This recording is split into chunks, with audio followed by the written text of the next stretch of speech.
So I think the Congress president has made it very clear when he said that this is a decision which we are going to be taking only ahead of the parliament session, because there was a meeting which was taking place recently, I would say around a month back, between the Congress president and the Punjab and Delhi unit of the Congress party, and the feedback which is given by both these units is that, the AAP has never stood by our side. When Rahul and Sonia Gandhi, for example, were being investigated by the ED, most political parties in the opposition spectrum supported us, but the AAP kept quiet, and AAP has consistently heard the Congress party whenever there has been a straight fight between the BJP and the Congress party. And therefore, how is it that we are going to be supporting AAP on this? The second point which was raised was that both in Punjab and Delhi, the Congress has been virtually decimated, and that is thanks to the Aadmi party. Our cadre is going to get demoralized if we're going to show any kind of support to them over the ordinance issue. Now, that's the feedback which Mr. Kharge got, and I think Kharge understands the dilemma of opposition unity on one side and also catering to the needs of his own party's constituency on the other side.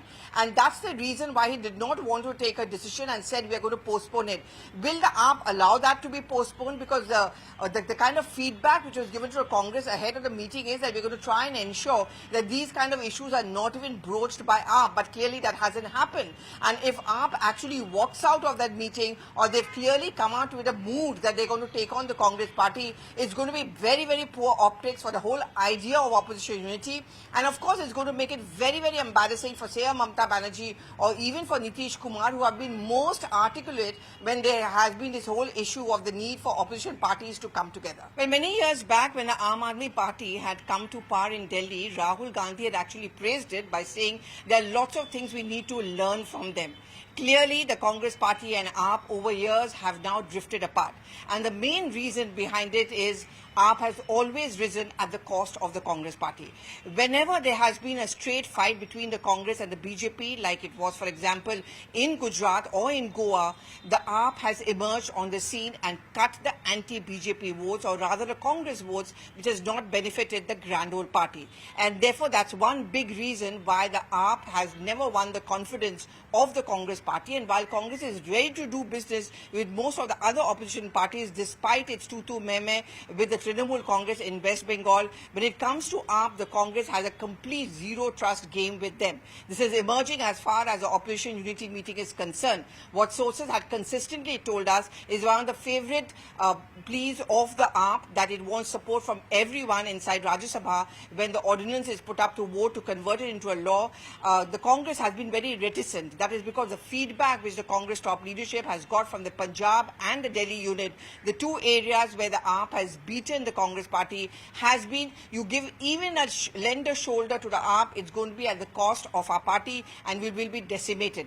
Now, just ahead of that opposition unity meeting, when AAP is now threatening to say we're going to walk out, and that Rahul Gandhi actually alleging also that Rahul Gandhi has come to an agreement with the BJP over the ordinance issue, there's just no way the Congress is ever going to trust AAP. In fact, Congress leaders are saying, we told you so. AAP has always been a B team of the BJP, and if there's been one political party which is going to destroy this entire idea of opposition unity, it is going to be AAP. Now, what does it really mean? Beyond this first meeting, several other meetings also lined up.